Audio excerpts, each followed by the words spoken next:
Thank you for taking time out, and welcome to the Great Plains Athletic Conference Training Tape number 6. Once again, from the beautiful state of California, Monty Tilgener is joining us. Monty, how's the weather out in California today? It's actually cooler than back in Iowa, Nebraska, but we're enjoying it. Well, excellent. I appreciate you making time for us today to go through these 11 plays for training tape number 6. So I'd like to start training tapes with a potential review and challenge play to give guidance, number one, to coaches when to best use it, and then when referees and scribes are in the tent taking a look at it, what is indisputable versus stands or overturned. So we're going to play this out.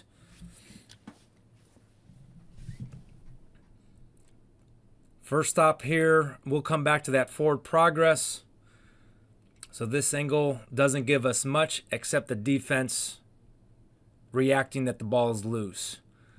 But then when we come here, this is going to be the reviewable portion of is the ball out or not? Where's the ball right now when the first body part is down? And then we know the ruling on the field was down by contact. So just reversing this, talk about the review first. Monty, what would you be expecting an official to see to overturn this versus stand? Yeah, I mean, you need to see that ball is clearly, loose, and you know, you just can't. I mean, when we're talking about it looks like it is, or I think it is, those are just ones that we can't, we can't reverse. It's going to stand no matter which way we ruled. So. Another thing that I will say from experience that's difficult is when we get that iPad and zoom in. Color of the football is dark, color of the uniform is dark, and the closer we zoom in, we lose objects, and we see less definite ball, knee, because it gets pixelated. But just talking back now on the very first part of this, we have the running back going into the pile. At what point would you expect forward progress on this initial charge to be called? Yeah, we just got to be very careful as line of scrimmage officials that, just because that pile stopped and you got a mass of bodies and that's not moving forward, we can't just blow that whistle for progress, because if you go back and look at this, that runner is behind that mass of bodies, and there is nobody wrapping him up at all. I mean, that's why he's able to spin out of it with absolutely, I mean, just so easily. So we have to see that the runner is being held up his progress, not just that he's not moving forward. We need someone wrapping him up at that time as well. Yeah, so line of scrimmage, make sure before you blow it down, see brown. Referees, umpires, there are times where you can see that grasp. You can see that ball carrier lifted off the ground. Raise your hand, use your voice. The line of scrimmage officials then could blow their whistle. But a grasp or lifting that ball carrier off the ground will stop his forward progress in a mass pile of players. All right, play number 2. We have talk on illegal formations. So, Monty, talk about how you would be able to support, 1, a warning, and 2, a foul, pending on what has already happened in the game. Yeah, so if we've already warned them, the offensive team in this case, then this is not another warn. This is 100% a foul.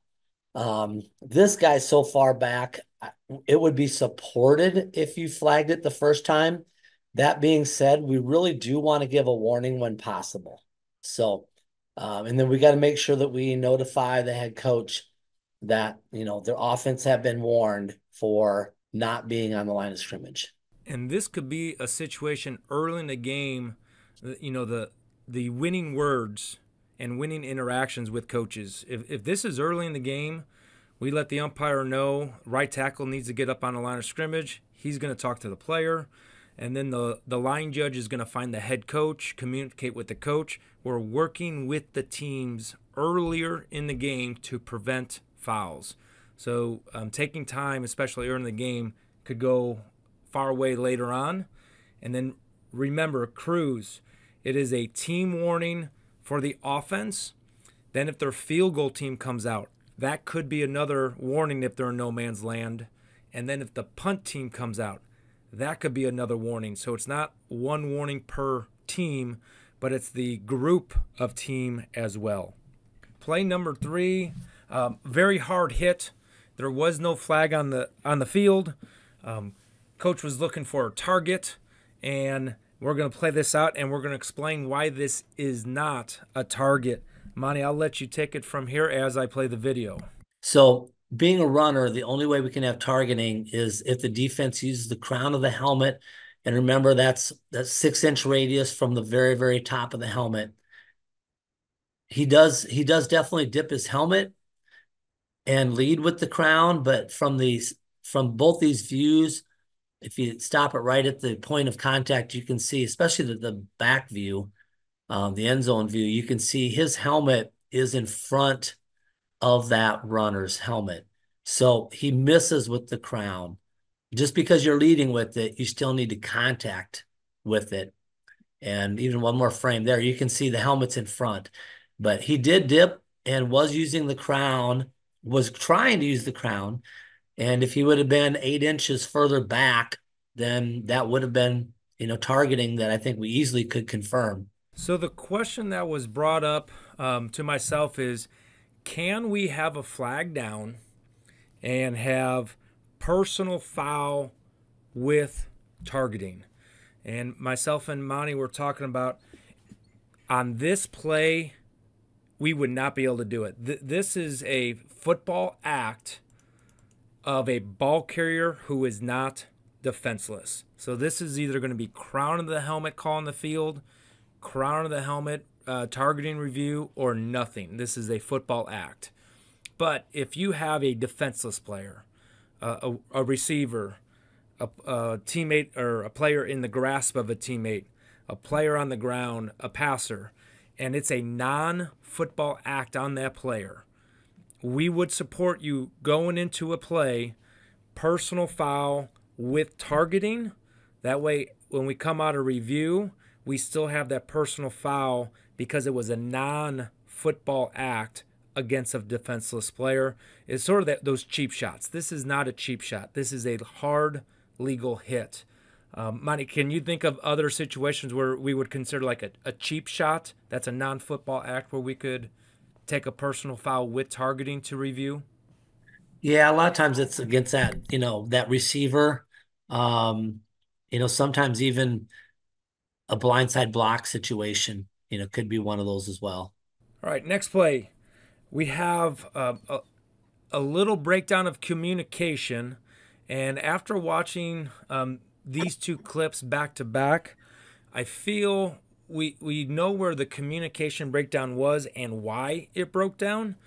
We're going to try to give guidance to avoid the breakdown again.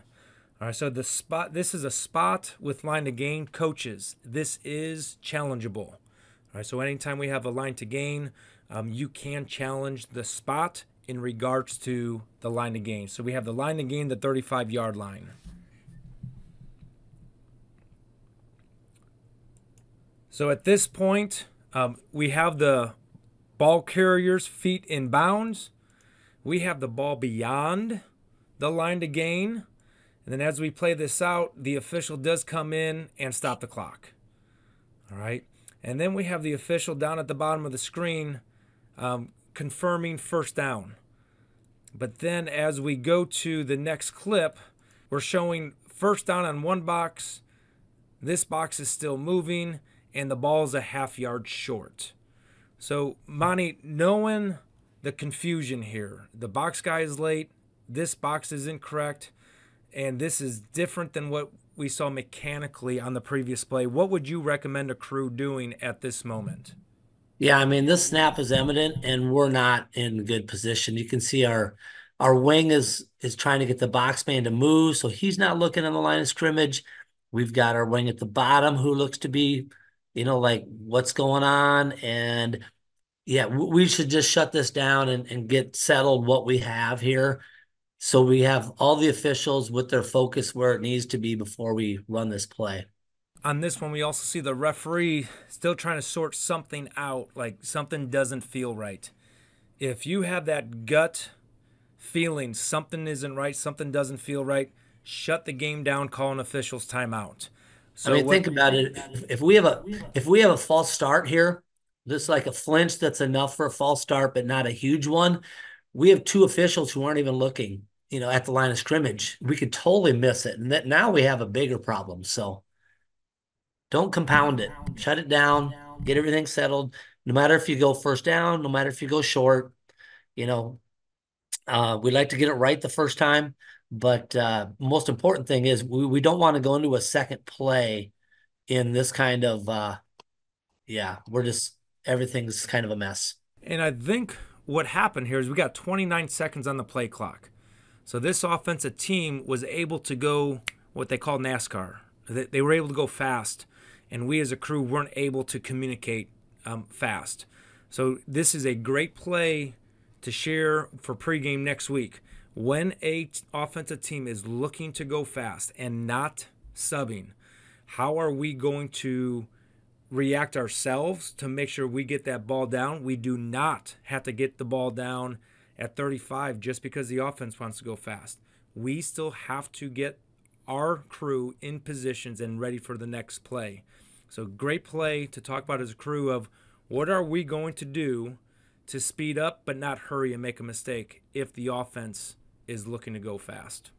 All right, so what we want to use these next two clips is as you're studying game film this week, look at special teams. What are they normally trying to do? So this offense, this is a normal field goal try. All right. There's absolutely nothing funny, nothing weird about this. We have many of these linemen in the three-point stance, a formation we always see all the time.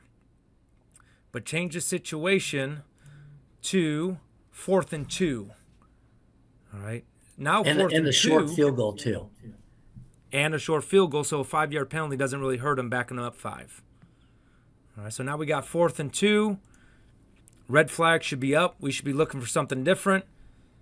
All right, is that DOF or did the offense do something abruptly, exaggeratedly to get them to jump off side? We notice here all arms are up. That's different. Abrupt movement down and then offside. So, Monty, what would your take be on this when you're studying teams for your next week's games? Yeah, this is one we talk about in our pregame and like, yep, if they're going to do that, they're doing that for the sole purpose of trying to get the defense to get offside, and we're going to put it on the offense.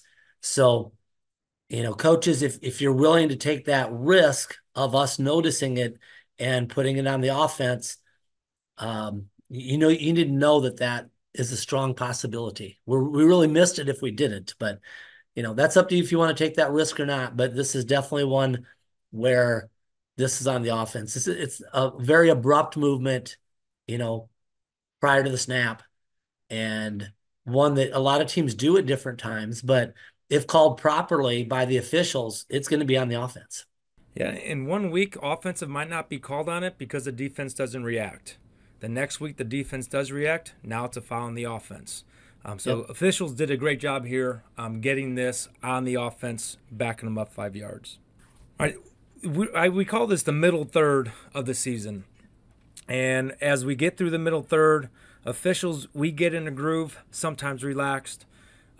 Players and teams start sorting themselves out. So we have a little bit more emotions that come into the games. So this is a good example of a great defensive play, but we have to also understand where and how we could celebrate great defensive plays and a good job of dead ball officiating. So this is an example of UNS taunting. And then, Monty, as this play is going, what would you allow after a great play versus not allow? Yeah, the big thing is it can't be directed at the opponents. And this one, he goes right at this guy. The other view shows this view will show it better. And gets right down on him and yells something. And that right there is enough. And then he continues. So, I mean, he's got to go celebrate with his teammates. He can go nuts all he wants if he turns and does that with number 40 of blue or number 22 of blue. But when you go after, your opponent, especially in a situation like this, I mean, that is 100% one that should be called and will be supported. And I'm glad you said go celebrate with your teammates. I was asked the past 2 weeks, hey, ref, are you going to let us celebrate today? And I said, go to your team area with your team, celebrate all you want on the bench with your team area. That is your safe haven to celebrate with your brothers. All right, next clip, intentional grounding discussion. All right, so we're going to have a quarterback under duress, remain in the tackle box, and throw in an area where there is not an eligible receiver, but there is a reason why it's not intentional grounding, and not all officials are going to have that reason, so we still have to have that discussion. So as we're going through this, Monty, talk about why it's not intentional grounding and what you would expect the crew to do to share information of why it's not. Yeah, so this is a great call by the referee. You need to know this is one of our most difficult calls as well. This and the empty hand. You need to know when he starts the passing process. So once he starts his throwing motion, if he gets hit after he has started his throwing motion, then that contact can be why the ball didn't get either to the line of scrimmage or in the area of a receiver. And therefore, you would come on the mic and you'd say there's no foul for intentional grounding. The passer had started in his throwing motion before the contact. And that way everyone understands, yeah, that ball didn't get close to anybody. Why don't we have grounding? Well, you just explained it. However, if he had not started his throwing motion, then got hit, then he starts his throwing motion, then it's 100% on the quarterback to either get it to the line of scrimmage or in the area of a receiver. So this is an excellent example of he started his motion and then he gets contacted. The ball really goes nowhere, but there's no foul.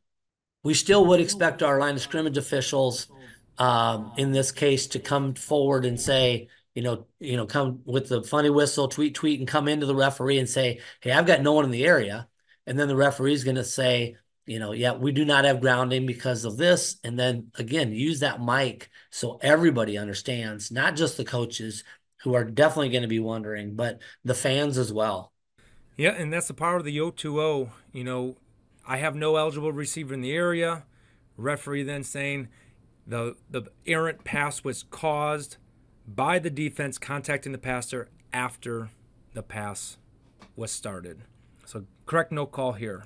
All right, we had a couple roughing the passers here. Again, it's that middle third of playing harder, finding ways to make different hits, get to that passer. That's a big part of the defense. And we are going to continue to protect all passers. They're very vulnerable during throwing posture, immediately after throwing posture, because they cannot defend themselves. And that's why there are specific rules for quarterbacks and passers to protect them a little bit more. So we'll take a look at the body weight on the passer here.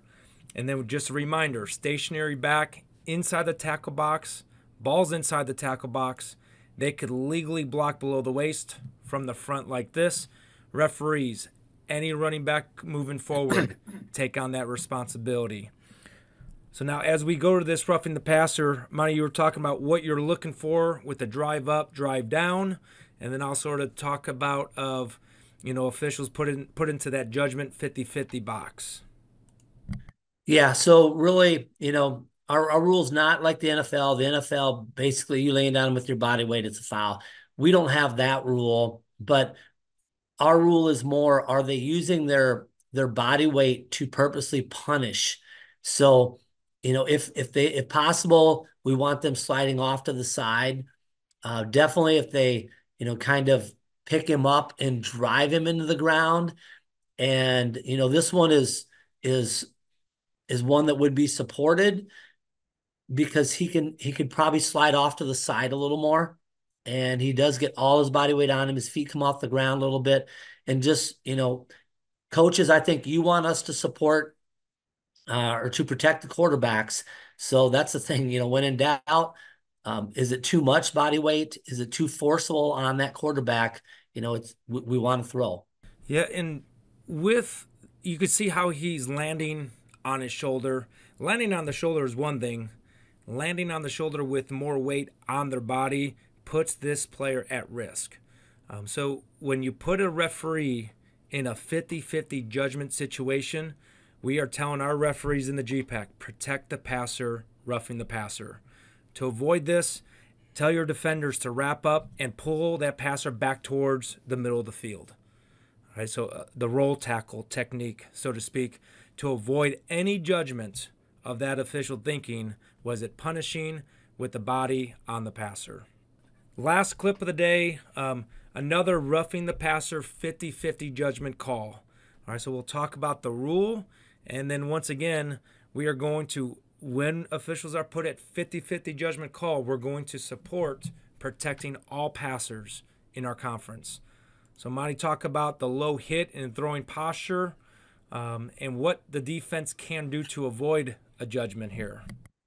Yeah, the biggest thing is, we need to see that you're not going low on your own. This one is kind of tough because this tackle is also putting his hands on him and pushing him down. So if you don't want this to be called roughing, we need to see that you're trying to stay up high. He's already starting to go low. And then, does he get pushed lower? Well, if we think he's starting to go low and gets pushed lower, then we still have a foul. So you just want to get it where you're not going low on the quarterback because, as we said, we're going to protect the passer, and the coaches want their quarterbacks to be protected. They don't want to lose their quarterbacks. And then I will point out number 11 here on defense does a great job lowering the target hit zone, head to the side, wrap up tackle. So that is like perfect defensive technique there by number 11. It's just that judgment call of was 25 already committed low and helped to stay low. That was the judgment. So we're going to err on the side of protecting the passer and do everything you can to stay as high as you can, as long as you can, between the thigh and shoulder when it comes to the passer. Well, guys, that does do it for training tape number 6 this week. As we go into the middle third of the season, Monty, I'm going to share some tips of what we are going to do as a crew. What are the things that you do with your crew in the middle of the season to stay sharp so you don't get in a mid-season lull, but then keep it interactive and continuing to develop even though you are having good games? Yeah, well, we always kind of at this point want to make sure we, go back to the basics, go back to the fundamentals, focus on pre-snap routine and stuff. And then, pregame wise, do something a little different that you haven't done before, maybe with some small breakouts, for your pregame and that between the, the short guys and the deep guys and so on. Yeah, we don't want to get stuck, maintain stuff, and we want to keep working hard. We want to continue to get better every game. Yeah, what we are taking on with our crew is KYP, know your personnel. So we spent the first 5 weeks of the season really focusing on crew mechanics, crew communication. We feel like we're in a really good spot there. Now we're going to really start studying our opponents going into a game and being aware of what are the teams trying to do, where are their key players. So we're not going to anticipate the result of a play, but we're going to start anticipating what's going to happen on a play. So we're in better position and our eyes are focused where they need to be focused just a little bit quicker to see that high hit, that high catch, no catch at a high speed. Monty, I appreciate you once again joining us this week, and we look forward to you coming back on next week. Great Plains Athletic Conference coaches, players, officials, fans, please travel safe and look forward to seeing you back here for training tape number 7. Officials, remember, you're only as good as your last call.